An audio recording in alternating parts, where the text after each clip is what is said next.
Hello, and welcome back to another episode of Critical Reactions with your host, Bryan. At the end of the week, we're going to be finishing up this theme of vulnerable side, looking at some more pensive or thoughtful tracks. We're going to be checking out a song from Ruth Moody.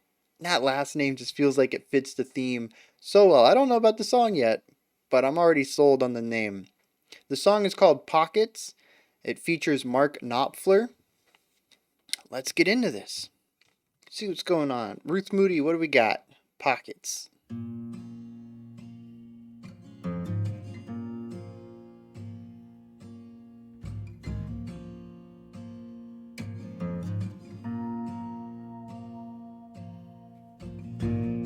lived in each other's pockets. We lived in each other's seams. We lived in the hope that someday we would see our love redeemed. Very vulnerable just from the isolation of this section. We took all the roads. We're slowly adding more instruments, but having that voice pretty much by itself at the beginning. We took the roads most would avoid. We can make each other feel so empty when we were there to fill the void. And my heart belongs. And my heart belongs to all of you. Yeah, I'm loving how the second guitar plays off of the vocal melody. We lived in each other's dreams. We spoke of the future, less and less. Yeah, it's those little embellishments, the little ornamentation ideas.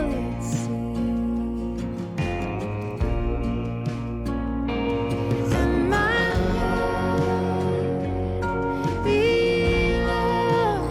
That is a warm harmony right there.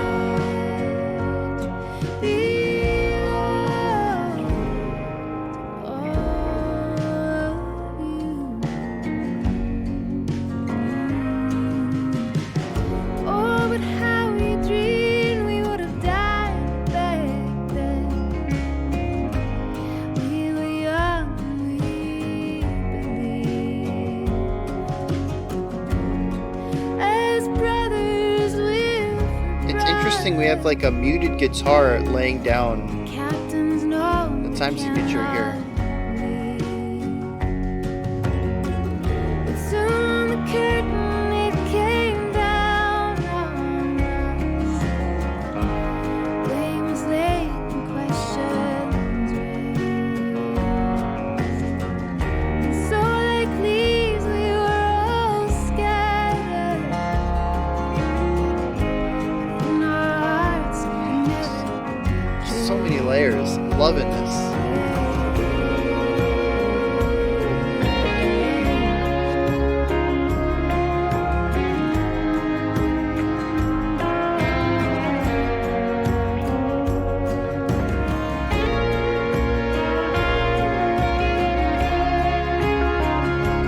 Nice call and response.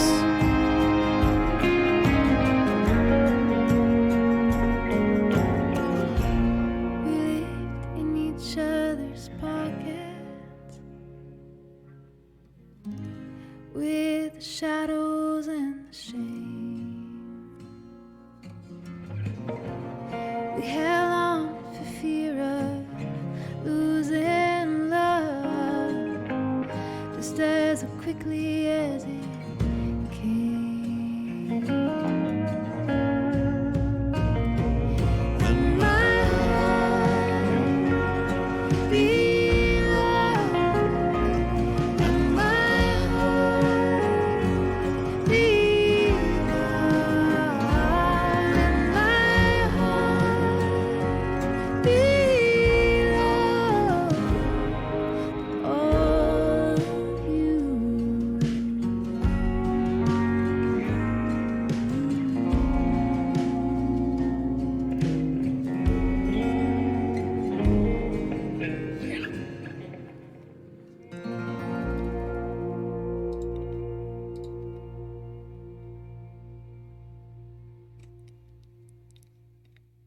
Yeah, that was a delight.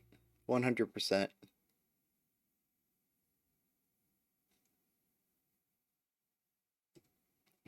So there is a version of that song that doesn't exist in our universe, our timeline, however you want to look about it. It does exist in another, and it is infinitely inferior because there are so many little nuanced ideas, just two or three notes added here and there. And they're done everywhere. They're done in the vocal line. They're done in any of the two supporting guitar lines. It's done in the bass. It's all these little embellishments, these little ornamentations. And I call them ornamentations because it's like ornaments on a Christmas tree, right? Or any kind of tree, I suppose. You can just put ornaments on a tree in the forest. The tree itself is already beautiful as it is, but you're putting these little things on it that add to it. And that's what's going on here is that we have these melody lines, we have these counterpoint, we have, you know, atmospheric things going on. But instead of just holding out this note, because the note is the key element of, say, the job of playing the chords, you're holding out this note, maybe it's the root of the chord, and it's supposed to provide that underlying foundational support. But instead of just holding it out, you go bum da. You get that little ornamentation in there, or maybe like a little run, little two-note run or whatever. It's an ornament on top of the core, sorry, the core job of the note. So I call them little bits of ornamentation, and it's uh it's all over this place. Listen to the vocals. Listen to when she holds a note, and if she adds vibrato to it, if she adds a little run, maybe she dips down a little bit and comes back up. Um, the same thing happens in the guitar line. We have this very clear foundational chord based stuff in the acoustic guitar, I think. It's providing the foundational work for her vocal melody to sit on top of. But there's an electric guitar that comes in every once in a while, and it doesn't do runs, it doesn't have riffs, it's not playing lead elements, it's just interjecting little pockets of 2 to 5 notes here and there that accent and play off of what the vocalist is doing, what the guitars are doing, what the drums are doing. It's adding rhythmic, melodic, harmonic structure on top of our core foundational stuff. And it's happening everywhere in the song, and it is gorgeous. It's those little moments that really make this song. Like I said at the beginning, there's a version of this song that exists in some universe where it is just everything has its functional aspect without any sort of embellishment to it, and it is not as good of a song. A lot of the character, a lot of the humanity, a lot of the oomph, that part that makes it soulful, that makes it vulnerable, that makes it down to earth, all of that comes from those little bits of ornamentation, little bits of injecting the performer's personality into the performance. And it sucked me in start to finish, just gorgeous. Absolutely loved it. Now we're going to get a little bit into the song structure. It's pretty straightforward, so it's not going to take that long. Then I want to adapt how the song evolves into the lyrical themes of the track so we can see how that all lines up. The structure is fairly straightforward. We have our intro, which I firmly believe functions as verse 1, and we bounce back and forth between the verse and the chorus, and the verse and the chorus. And there is a moment in there where I might say that it was a bridge element. The electric guitar took over a little bit, did a kind of a bit of a solo, just it took over the melody for a few bars. And we saw a new section that introduced a muted acoustic guitar that was providing a rhythmic aspect against the very quiet drums. I don't know if I'm going to get into the production on this, but I do want to state that the drums were just, wow, they were quiet. I don't know what the intention was with that. They might as well not even have been there for the most part. I really had to hone in and listen to them. So I suppose maybe in a subconscious way they added something. If you removed them, the song would have felt lesser, even though they aren't very present. But yeah, it was interesting to find near the end of the song that I realized most of the rhythmic elements were coming from the acoustic guitar doing the chords. Kind of it. The drums were just very muted, and they didn't have a very large role at all. It's not like they were holding down the metronome. They were yeah, they were very slow and sparse. There's a lot of space between the drum hits, so yeah, just kind of playing a foundational role, an atmospheric role almost. That was interesting. Um, so yeah. Anyways, we have this bouncing back between verse and chorus. The song starts out slow, and it mostly continues to swell. We get a lot of layers added with extra guitars, drums, bass, extra vocals, and it continues to add more and more layers on top of things. And there are a few times when it comes back down. I feel like that's when the lyrics get a little bit more personal, but they always come right back up to this huge point when the chorus comes in. That's when the male vocalist, who I'm going to assume is this Mark Knopfler, possibly. I mean, Mark could also just be the guitarist. Man, I kind of wish I knew what was going on um, as far as instrumentation goes, but I guess it really doesn't matter. The male vocals come in. This is the biggest part of the song. It's the loudest part of the song by quite a bit. There is a lot of difference between the loud and the quiet, actually, not just referring to sounding quieter or sounding louder. Visually, I'm watching the volume levels and they drop. It is a quiet song. I really appreciate that.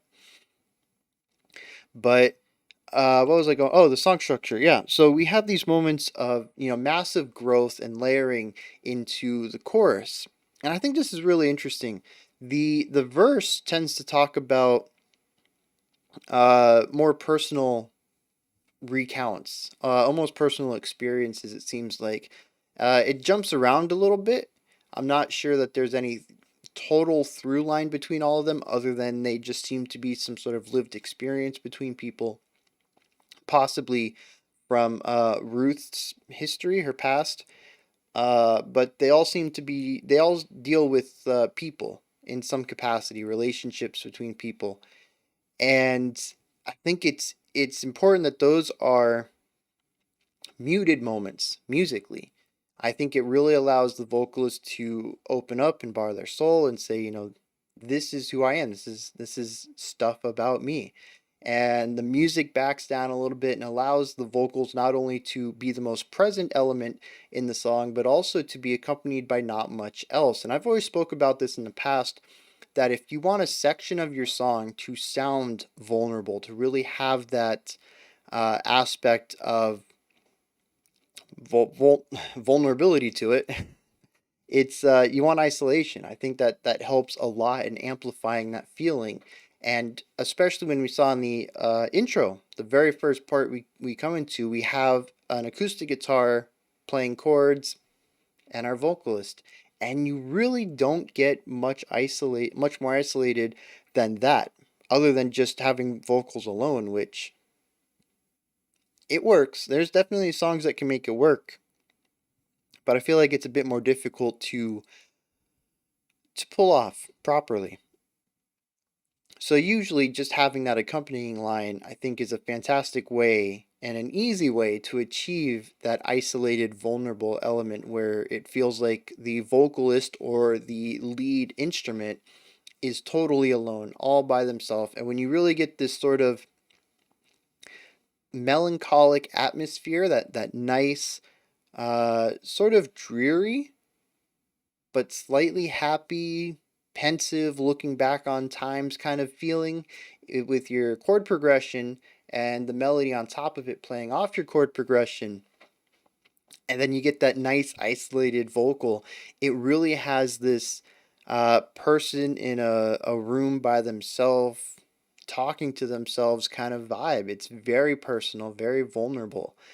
and it works so well. But the part that I really want to drive home with this is that the song builds. We continue to add layers until we hit the chorus, and the chorus is about not being alone, being in this together, all of us together. The chorus says, uh, oh, something along the lines of, and my heart belonged to all of you. We've lived each other's futures. We've lived each other's dreams. It's about how we are all one and the same. We're all in this together, and that we should choose love for our race of humans, of the world, of earthlings, of earth beings, to break down the dividing lines and come together as the brothers and sisters that we are kind of vibe. That's what I'm getting from this.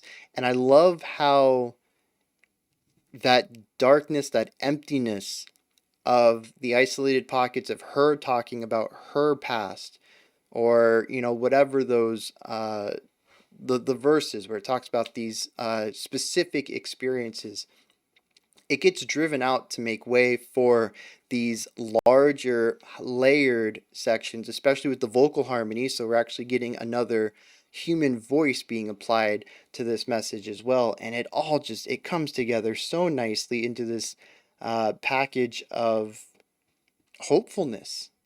Right, there's definitely some pain in some of these stories that go on in the verse, and all of that is whisked away for still slightly melancholic chorus, but more uplifting, more positive outlook for the future. And the music just does a fantastic job of driving these lyrics home. And yeah, and it's just so palatable. I think that's the big thing here. Like, we could take these ideas, isolation, layering, melancholic pensiveness. We can put that in a bombastic rock song. All right, we could explore these ideas in a prog metal track as well. But something about just a down to earth couple of guitars, a couple of people, and a drum set that feels like it's a million miles behind me. It just makes it feel very comfortable, and it's utilizing sounds that are very palatable to a wide majority of people, and it just comes together as very, like I said, down to earth, very grounded. And I think that helps again amplify its message of we're all the same. There's nothing dividing any of us. We all need to come together for this. Yeah, beautiful track, start to finish. Absolutely love this one. I'm gonna have to check out more of Ruth Moody, and I'm also gonna have to check out what's going on with who's doing what. Maybe I'll find a live footage of this track or something like that. I'm interested how much of this is Ruth Moody's typical stuff and how much of it was part of the collaboration with Mark Knopfler. Knopfler. Man, PFL, that is a weird. It's like it wants to be harsh with that p. You get that nice plosive there, but then it wants to like go into the slurry bit with that's very light against the harshness of the P. Yeah, it's a weird set of phonics, weird set of sounds.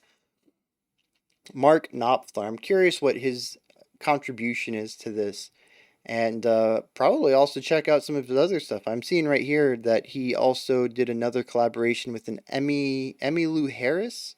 So I might have to look into that too. I don't know. I really enjoyed a lot of this right here. It's not my typical listening, but sometimes you're just in the mood for this down to earth, just a couple people with the guitar kind of vibe, and I right now I guess I am. So those are my thoughts on Ruth Moody's Pockets featuring Mark Knopfler. This is where you guys come in. Hit me up in the comments. Let me know if you enjoyed this one or not. Let me know if you agree with my analysis of it. If you disagree, if you have your own thoughts, not necessarily in disagreement, maybe just moving on a tangential line, let me know. Hit me up in the comments. Above the comment section, there's a description box. In there is a link for Linktree.